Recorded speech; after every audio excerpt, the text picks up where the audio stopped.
Good morning to all. This is Vengal Narendra, Assistant Professor of Mathematics, Analytic Functions. Now here, the analytic function. Now a function f of z is said to be analytic. A function f of z is said to be analytic at a point z is equal z naught. Z is equal z naught. If it is differentiable, the same concept differentiable only, but here the region we can consider. That is the neighborhood we can consider. Okay, a function f of z is said to be analytic at a point z is equal z naught. If it is differentiable in the neighborhood of z naught, suppose z naught you can take any point here. In the neighborhood you consider. If the in the neighborhood if the function is differentiable in that neighborhood, now here you can take any point in that one, each and in the neighborhood. This is epsilon disk, epsilon. Okay, that is epsilon disk. Now here neighborhood always you epsilon neighborhood of a complex number. You can take epsilon is very small radius. Epsilon here you consider the very small radius here. Okay, now and also one more point you remember, modulus of z minus z naught. Modulus of z minus z naught is equal to r. If you write in this form, modulus of z minus z naught is equal to r. That represents a circle center at z naught and radius r. Now here this point is consider this equation represents a circle center at z naught and radius is r. Okay, the same way here epsilon disk, epsilon neighborhood. If it is differentiable in the neighborhood of z naught, then you can say the function is analytic function. The function is analytic at a point z is equal to z naught. Analytic function at a point z is equal to z naught. Analytic function at a point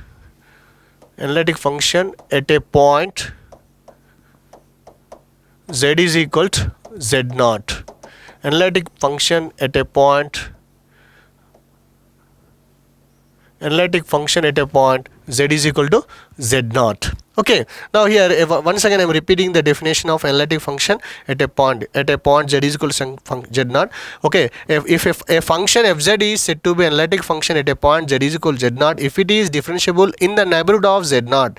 If it is differentiable each and every point in the neighborhood of z naught, then it is called as analytic function. Okay, now these analytic functions are also called as regular functions. Some authors use these words also, regular functions. Regular function is nothing but analytic function. Holomorphic functions.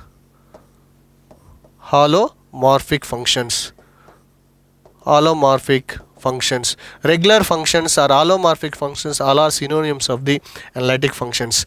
Okay, now here but we generally most of the authors or most of mathematicians use analytic functions. Some authors specifically use the regular function or holomorphic function.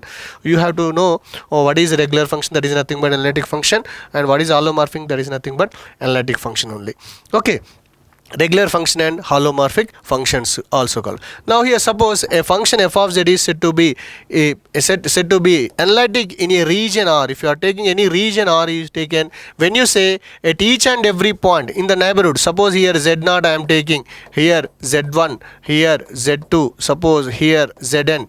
Now here when you say the function is analytic, okay, at each in the neighborhood of at each and every point analytic, at each and every point the function is analytic, at each and every point the function is analytic, at each and every point the function is analytic means in that neighborhood it is differentiable in that neighborhood. Now here you can take any point. Now here neighborhood is there, here point neighborhood is there, here point neighborhood is there. You can consider any point randomly. I am selecting.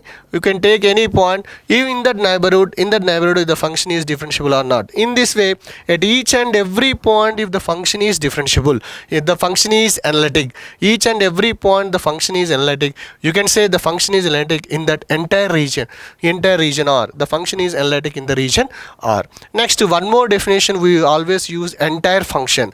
What do you mean entire function? That is entire function in the complex plane. If you are taking any complex plane, here real part, imaginary part, This is a complex plane. Now here complex plane, always you can use a real part and imaginary part, x plus I form, iy form. Therefore you can use a complex plane. Now this is a complex plane. Now if the function is analytic in the entire complex plane, the entire complex plane is there, the function is analytic in the entire complex plane, then you can say analytic means, you already I defined, analytic means if it is differentiable in the neighborhood of z0. Okay, in the particular region you can say each and every point, if it is analytic, the entire complex plane you can take. Suppose this body is you have taking, that is a complex plane, that is this is imaginary axis, this is x axis. If you are taking, this is x axis, this is imaginary axis, you can take the entire board if you consider the complex plane. At each and every point the function is analytic, you can say that function is entire functions. Well, some examples are entire functions are generally we use, we know that is polynomials. All polynomials are entire functions.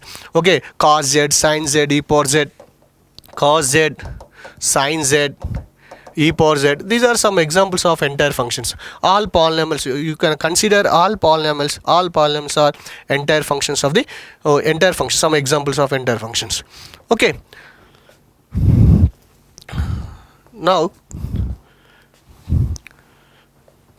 we see one problem. Now how can you try to understand these concepts? To understand this concept, we see one problem. Before that, we need to know some more theorem statements. Just I am giving only statements. Now one more is, that is Cauchy-Riemann equations. Cauchy-Riemann equations, where we use, actually we use to solve the problems, we can use these concepts. Okay, Cauchy-Riemann equations.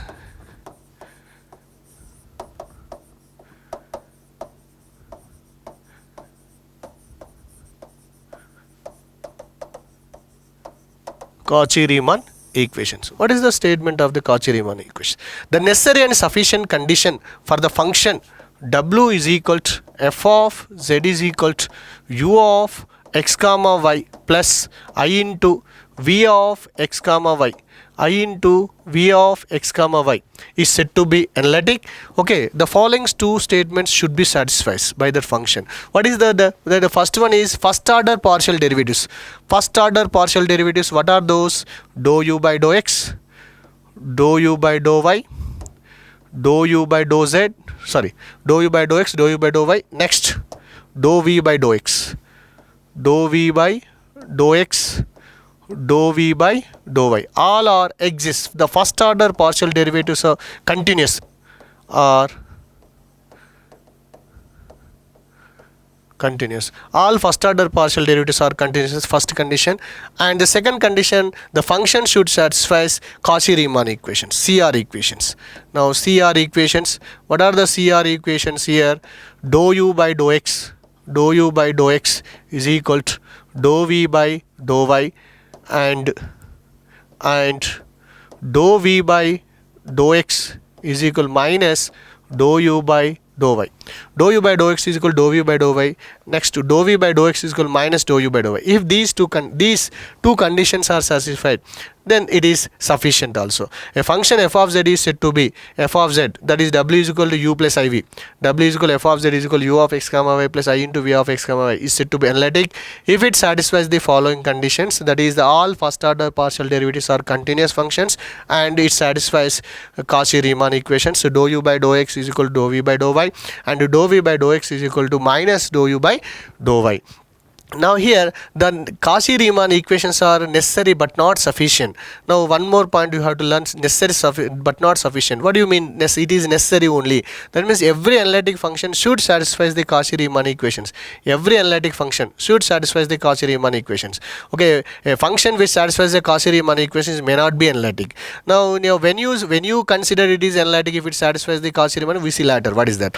Okay, now that's why the conditions are necessary but not sufficient. Now what means here conditions are necessary but not sufficient means a function may satisfy Cauchy-Riemann equations but it may not be analytic. But if it is analytic, a given function is analytic, it should satisfy Cauchy-Riemann equations. Now here, and when it is sufficient, when the CR equations considered as a sufficient, if it satisfies this one, if it satisfies the first order partial derivatives, the function should satisfy the first order partial derivatives are continuous, the first order partial derivatives are continuous, then it is considered as the sufficient. Now then you can take the sufficient. That means, okay, in between the analytic analytic in between analytic and Cauchy-Riemann equations. Now this condition is there. Okay, depending on this condition, you can say CR equations are sufficient or not.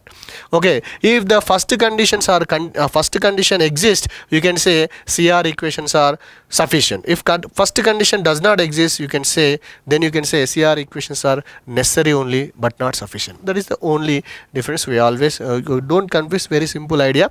If the first order partial derivatives are continuous, then you can say if satisfies Cauchy-Riemann equations, you can say that is the given function is a analytic function. Is it clear? Now sometimes we can use, now these are the Cauchy-Riemann equations. These are the Cauchy-Riemann equations. Dou u by dou x is equal to dou v by dou y, and dou v by dou x is equal to minus dou u by dou y. Remember this one. Next, we need, if I need in polar form of Cauchy-Riemann equations. Polar form of Cauchy-Riemann equations. Polar form, how can you write Cauchy-Riemann equations? Dou u by dou r is equal to 1 by r dou v by dou theta. Next, dou v by dou r is equal to minus 1 by r dou u by dou theta. Whenever required, if I need to write in the form of polar form, you can use this Cauchy-Riemann equations in polar form. You use this one, that is dou u by dou r is equal to 1 by r dou v by dou theta. Next, dou v by dou r is equal to minus 1 by r dou u by dou theta. Okay, now the polar form of a complex number. Now what is the difference? Analytic, differentiability, continuity, we see. Now here, suppose a function is analytic function, some observations. Okay, if a function is analytic function, it is differentiable. A function is analytic, it is differentiable, and also it continuous. A function is analytic function, then you can say it is differentiable and also it is continuous. And that is the first point. And the second point, if the function is differentiable, it need not be analytic. Okay, a function may be differentiable. A function may be differentiable. It may be analytic or not. For example, f of z is equal to mod z square. If you are taking f of z is equal to mod z square, f of z is equal to mod z square. Now it is differentiable at 0. It is differentiable at z is equal to 0. Now it is differentiable at z is equal to 0, but it is not analytic. Now that means in the neighborhood it does not satisfy. The neighborhood, according to the definition, we always consider the neighborhood to say it is whether it is analytic or not. We consider the neighborhood. Therefore, okay, it is not analytic, but not analytic.